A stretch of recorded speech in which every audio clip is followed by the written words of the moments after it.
नमस्कार, जिंदा एकेडमी के ऊपर आपका हार्दिक स्वागत है। जो आज हम जो नया टॉपिक लेके आए हैं वो किसान आंदोलन से रिलेटेड है।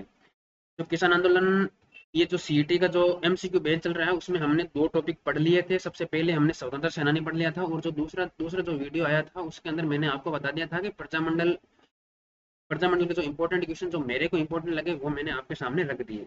आज जो टॉपिक है वो किसान आंदोलन है और किसान आंदोलन से संबंधित जो भी आप मेरे को जो इंपॉर्टेंट लगे वो मैंने आपके सामने रख दिए। चलिए बिना किसी देरी के इस टॉपिक को शुरू करते हैं। किसान आंदोलन क्या होता है ये आपको इस नाम से ही पता चल गया है। जो किसानों के हित के लिए लड़े गए जो आंदोलन थे उसको किसान आंदोलन का उसको एक किसान आंदोलन के नाम से जाना जाता था। जैसे हमारे यहाँ पर 2020 के अंदर जो आंदोलन आंदोलन हुआ था तो उसको भी किसान किसान आंदोलन 2020 के नाम से भी जाना जाता है। या राकेश टिकैत ने, ऐसे अभी जो आम बोलचाल भाषा में बोला जाता है कि राकेश टिकैत ने जो आंदोलन किया था वो राकेश टिकैत के नाम से भी जाना जाता है। उसी प्रकार से किसान आंदोलन भी जब आज़ादी से पहले जो किसान आंदोलन हुए थे, जो आंदोलन हुए थे किसानों के लिए, उनको उनमें से जो महत्वपूर्ण थे वो थे बिजोलिया, बूंदी और शेखावाटी। ये तीन तो आपको मतलब याद होने ही चाहिए। बाकियों के सारे बहुत सारे वैसे किसान आंदोलन हर जगह हुए थे, किसानों को शोषण हुआ था। तो मतलब जैसे अभी अलवर अलवर का जो किसान आंदोलन था, बेगू का किसान आंदोलन था, ऐसे मतलब बहुत सारे जो किसान आंदोलन है तो उनकी आपको या तो फिर डेट याद हो जानी चाहिए या फिर आपके उसके अंदर जो एक दो महत्वपूर्ण जो घटनाएं होती है वो घटनाएं याद होती है तो काम चल जाता है। चलिए मैं जो एमसीक्यू को इम्पोर्टेंट क्वेश्चन है वो मैं एमसीक्यू इम्पोर्टेंट क्वेश्चन शुरुआत करता हूँ। सबसे पहले जो क्वेश्चन है वो है राजस्थान के किस क्षेत्र ने कृषक आंदोलन प्रारंभ करने में पहल की थी। सबसे पहले किसने पहल की थी? सबसे पहले जो पहल की थी वो थी मेवाड़ ने। किसने की थी? मेवाड़ ने। दूसरा जो क्वेश्चन है वो है राजस्थान कृषक आंदोलन का प्रारंभ सर्वप्रथम कहाँ पर हुआ था? तो सर्वप्रथम जो किसान किसान आंदोलन का प्रारंभ हुआ था वो हुआ था बिजोलिया। मैंने आपको ये भी बताया था कि बिजोलिया ऊपर बताया था कि बिजोलिया, बूंदी और शेखावाटी ये तीन किसान आंदोलन सबसे महत्वपूर्ण किसान आंदोलन में से है। तो इसमें से सबसे पहले आ गया था कि राजस्थान कृषि आंदोलनों का प्रारंभ सर्वप्रथम कहाँ पर हुआ था? तो वो हुआ था बिजोलिया के अंदर। तीसरा जो क्वेश्चन है वो है बिजोलिया ठिकाने का संस्थापक कौन था? तो बिजोलिया ठिकाने का जो संस्थापक था वो था, कौन था? वो था अशोक परमार था। बिजोलिया ठिकाने का जो संस्थापक था वो था अशोक परमार। तीसरा जो चौथा जो सवाल आता है वो है बिजोलिया किसान आंदोलन का प्रारंभ कब हुआ था? तो बिजोलिया किसान आंदोलन 3 या 4 चरणों में हुए थे। मतलब कोई राजा आया था वहां का, उसका जो उत्तरदारी जो बेटा आया था उसने चोरी कर या मतलब तलवार बंदाई कर मतलब अलग अलग कर लगाए थे। इन करों का जब किसान मतलब बाहर सहन नहीं कर पा रहे थे तब उन्होंने आंदोलन करना प्रारंभ कर दिया था। जब ये आंदोलन शुरू हुआ था तब तब यहाँ का जो राजा था वो था सवाई कृष्ण सिंह। और ये जब आंदोलन शुरू हुआ था ये हुआ था 1897 ईस्वी के अंदर। पांचवा क्वेश्चन है बिजोलिया आंदोलन का दूसरी बार प्रारंभ होने का कारण क्या था? तो दूसरी बार जो प्रारंभ होने का जो कारण था वो भूमिकर में वृद्धि बिल्कुल भी नहीं था, चौरी कर। यहाँ पर जो सही आंसर है वो है चौरी कर। चौरी कर मतलब बेटियों की जब शादी होती थी तो उस समय जो चौरी चौरी के ऊपर चौरी मारते थे तब उसको कर देना पड़ता था आम किसान को। तो वो किसान परेशान हो गए थे कि मतलब इतना शोषण हो रहा है। तो इस संबंध में उनको बिजोलिया आंदोलन, उस समय में जो ये आंदोलन वापस जो बिजोलिया आंदोलन था वो वापस शुरुआत हो गया था।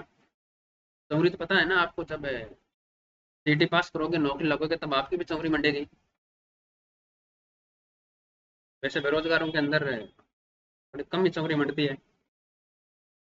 छठवां जो क्वेश्चन है वो है बिजोलिया में तलवार लाग नाम से नई लागत किसने लगाई थी?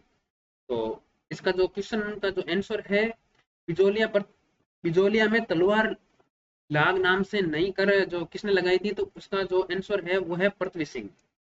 सातवां जो क्वेश्चन है बिजोलिया किसान आंदोलन 1913, बिजोलिया किसान आंदोलन 1913 का नेतृत्व किसने किया था? तो इसका 1900 बिजोलिया आंदोलन का जब शुरुआत हुई थी तो मतलब बहुत सारे नेता आए थे। जब अलग अलग जब शोषण हुए थे, जब 1897 शोषण चल रहे थे तो उन शोषणों का जो नेता आ रहे थे जब 1917, ये तो 1913 के बाद जब 1917 में हुआ था तो विजय सिंह पतिक आया था। अलग अलग नेता मतलब अलग अलग टाइम के ऊपर अलग अलग नेताओं ने यहाँ पर आके मतलब उसका नेतृत्व किया था किसानों का। जैसे यहाँ पर भी तो आए थे ना, जब किसान आंदोलन हुआ था तो सिर्फ राकेश टिकैत सिर्फ अकेला तो था नहीं ना उसके बाद। जब राकेश टिकैत जब बहुत सारे नेता साथ में आए थे, जब एक समय था जब राकेश टिकैत ओनली फॉर अकेला ही था।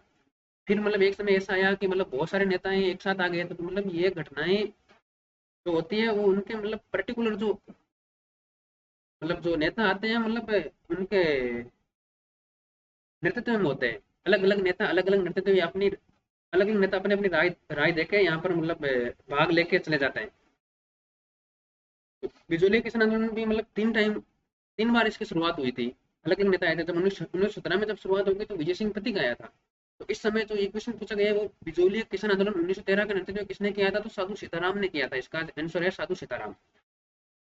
फिर 8वां क्वेश्चन आता है कि भूप सिंह का संबंध किस किसान आंदोलन से है, तो भूप सिंह का किसान आंदोलन का संबंध है वो है बिजोलिया से।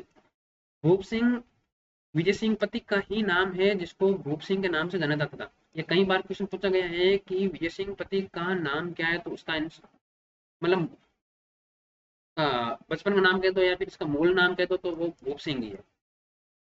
उसने विजय सिंह पथिक को यहाँ पर बदल के रखा था।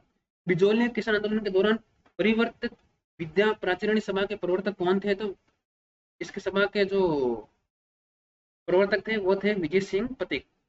रामनारायण चौधरी नहीं थे, माणिकलाल वर्मा भी नहीं थे, जमनालाल बजाज भी नहीं थे। फिर 10वां क्वेश्चन आपके सामने है, शेखावाटी के किस महिला ने किसान आंदोलन का नेतृत्व किया था, तो शेखावाटी के मैंने बताया था कि जो किसान आंदोलन जो इंपॉर्टेंट किसान आंदोलन बताया था शेखावाटी किसान आंदोलन, जो आपके पास मतलब सीकर झुंझुनू इस साइड में जो आंदोलन हुए थे इस एरिया को शेखावाटी कहा था। तो इस शेखावाटी के अंदर जो महिलाओं का नेतृत्व करने वाली थी वो थी किशोरी देवी। फिर अगला जो सीईटी के लेवल का ये मतलब अटपटे क्वेश्चनों में आता है, ट्रेज कमीशन संबंधित है, तो ट्रेज कमीशन किस किस किसान आंदोलन से संबंधित है, तो वो है बेगू से संबंधित। फिर आपके पास मतलब 12वीं के अंदर जो दो शहीद जो किसान शहीद हुए थे तो उनका किस आंदोलन में संबंधित है, तो उनका नाम पूछा गया है। क्वेश्चन नंबर 12 क्या है कि रूपाजी और कृपाजी किस किसान आंदोलन से संबंधित, किस किसान आंदोलन से संबंधित कह दो या फिर रूपाजी और कृपाजी किस किसान आंदोलन में मारे गए थे। ये दोनों टाइप से क्वेश्चन आ सकते हैं। तो इसका जो आंसर है वो है आपके पास मतलब बेगू के अंदर। बेगू का जब किसान आंदोलन हुआ था तो उसके अंदर जो रूपाजी और कृपाजी दो किसान मारे गए थे गोली से, तो वो किससे थे, बेगू के अंदर। 13वां जो क्वेश्चन है वो नीमूचना हादसा कब हुआ था, तो नीमूचना हादसा हुआ था 14 मई 1925 के अंदर। और ये नीमूचना हादसा कहाँ पर हुआ था, ये नीमूचना जो हादसा है वो है अलवर के अंतर्गत हुआ था। 14वां जो क्वेश्चन आता है वो है डाबी के किसान आंदोलन में झंडा गीत गाते हुए राज्य पुलिस की गोली से कौन शहीद हुए थे, तो डाबी के किसान आंदोलन में जो झंडा गीत गाते हुए कौन शहीद हुए थे, तो वो हुए थे नानक जी भील। नानक जी भील खूंखार किसान थे, उन्होंने झंडा झंडा गीत गाते गाते शहीद हो गए थे। निम्नलिखित जो अगला क्वेश्चन भी सीईटी के लेवल का ही क्वेश्चन है, क्योंकि सीईटी में ऐसे क्वेश्चन क्या आते हैं जब सिर्फ जब एग्जाम मतलब पेपर पेपर बनाते हैं तो उसको अटपटा क्वेश्चन डालने के अलग ही शौक आता है। ये क्वेश्चन मतलब है तो वही राजस्थान जी के मतलब सारे सारे एग्जामों में सिलेबस देख के मतलब एक ही जगह राजस्थान जी के होते हैं, पर क्वेश्चन का टाइप बदल जाता है। तो ये क्वेश्चन मतलब ऐसे फर्स्ट ग्रेड के अंदर आते हैं या फिर सेकंड ग्रेड के अंदर आते हैं, पर ये जो आपकी जो वैकेंसी है उसके अंदर ऐसे क्वेश्चन आ सकते हैं। सीईटी पास के अंदर आरएसएसएम भी ऐसे ही क्वेश्चन बनाती है, उटपटांग क्वेश्चन थोड़े ज्यादा बनाती है। हालांकि यह है सिंपल है पढ़ने वालों के लिए, तो मतलब ये बिल्कुल सिंपल है कि भाई चावंड घटना इनको इनको तो घटनाओं को तो याद रखना ही पड़ेगा। तो देखिए निम्नलिखित घटनाओं का कालानुक्रम क्या है, तो दाबड़ा कांड, दूसरी है नींबूचना, तीसरी है चंडावल कांड और चौथी है मानगढ़ हत्याकांड। तो इनमें से सबसे पहले कौन हुई थी, सबसे पहले हुई थी मानगढ़। कौन सी हुई थी, मानगढ़ की हुई थी। मानगढ़ हत्याकांड कब हुआ था, ये हुआ था 1913 को, 17 नवंबर 1913 को। फिर जो आपके पास आई थी वो आई थी नींबू चना की घटना। नींबू चना की घटना कब हुई थी, 1922 ईस्वी के अंदर नींबू चना की घटना हुई थी। और फिर इसके बाद में जो घटना आई थी वो आई थी चंडावल चंडावल घटना, जो कि 1942 के अंदर हुई थी। और जो दाबड़ा कांड है वो 1947 के अंदर हुआ था। तो इसका जो करेक्ट आंसर है वो कौन सा हो जाएगा, 15 के अंदर आपके पास सी आ जाएगा, 4 2 3 1। चलिए ये थे आपके पास किसान आंदोलन से जो मेरे को जो इंपॉर्टेंट क्वेश्चन लगे वो मैंने आपको बता दिए हैं। और तो अगला जो आपके पास जो टॉपिक आएगा वो आएगा आपके पास राजस्थान का। मैं एकीकरण से रिलेटेड मैं टॉपिक लूंगा। हालांकि राजस्थान का एकीकरण से आपको मतलब फिक्स ही सवाल होते हैं, वो आपको पता है कि मतलब सीईटी के लेवल पे कौन से क्वेश्चन होंगे, वो आपको बता दूंगा मैं एक बार के लिए। जो ये इसी तरह जिस तरह किसान आंदोलन के अंदर 15 क्वेश्चन लेके आया था, उसी प्रकार से मैं आपके राजस्थान एकीकरण से रिलेटेड भी 15 क्वेश्चन जो इंपॉर्टेंट जो मेरे को इंपॉर्टेंट लगे थे वो मैं आपके सामने लेके आ जाऊंगा। तब तक के लिए इन क्वेश्चनों को आप एक बार नजर से निकालिए, वीडियो को देखिए, देखते हैं आप कितना आता है। और तब तक के लिए धन्यवाद। देखते रहिए जिंदा अकेडमी। सीईटी यदि पास करनी है तो